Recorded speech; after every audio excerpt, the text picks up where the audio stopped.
Hi again, video number 11. And before we move to the solution part of this series, we need to continue our investigations to recognize first what has been going on in your life until now. In this video, I would like to represent to you all kinds of behavior you might have adopted to fulfill your needs.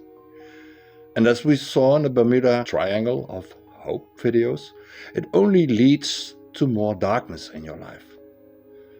So let's look closer at the types of behavior or survival strategies you apply in your life, and let's put them into the Bermuda Triangle of Hope.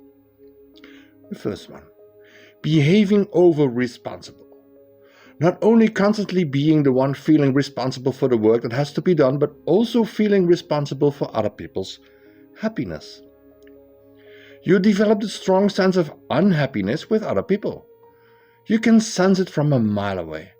And as a child, you also felt this with your parents.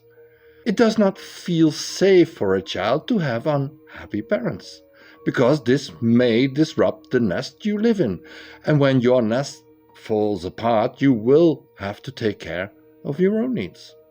So you sense unhappiness and adopt the responsibility to make one or both of your parents happy again. And you try to be or do anything to make them happy and satisfied people. You try to be a good boy or girl, and you try to get good grades at school. You try to be their emotional support when the other parent is incapable of fulfilling this role for the other parent.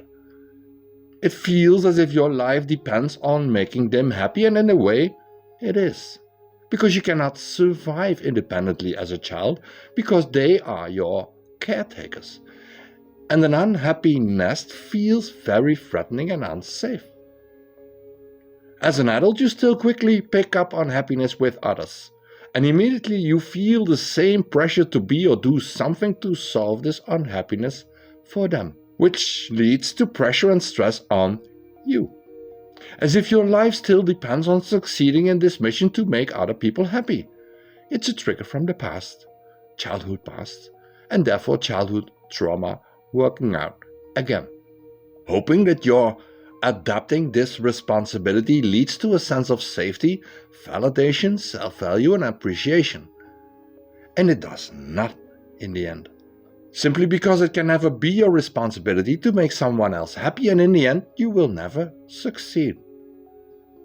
The other person may find some relief at first, but the unhappiness will come back, and they will knock at your door again, putting their misery in your laps again, looking at you to solve it again for them, which means stress on you.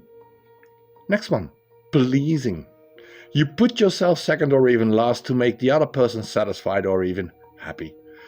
You constantly agree with them and let them make the decisions, thus giving them a sense of control or dominance.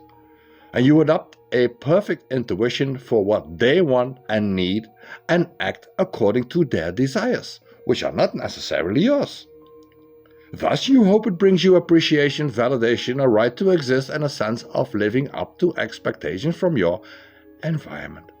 The downside is that you lose your own self, your own needs, and your own desires. And in the end, you will never get the full appreciation you need so much.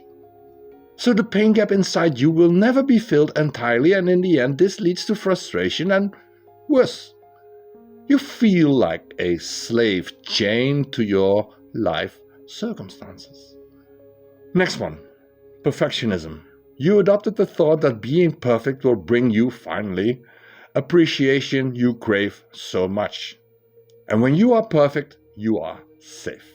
The downside is it gives a lot of stress to be perfect and to control yourself and your environment fully. And enough is never enough, is it? When you are finally able to jump high over the goals you have set, you just raise the bar a bit more. It's a never-ending story, or not. Because it will be a never-ending story someday, with you dropping exhausted and unable to jump high one more inch. Next one, controlling. You adopted the behavior of trying to control your life and the people around you, thus trying to hide your deep sense of vulnerability and, by controlling, trying to establish a sense of safety that no one can ever control you, which leads to dishonesty, manipulation, acting, insincerity, and loss of your true self. Causing a lot of stress, always afraid someone might see through your masquerades and discover who you truly are, which is a very vulnerable and traumatized child inside an adult body. Next, perseverance. You persevere until you can no more. You adopt the strategy of staying loyal to situations that are not healthy for you. Like staying in a job that wears you down or staying in a relationship with a narcissist.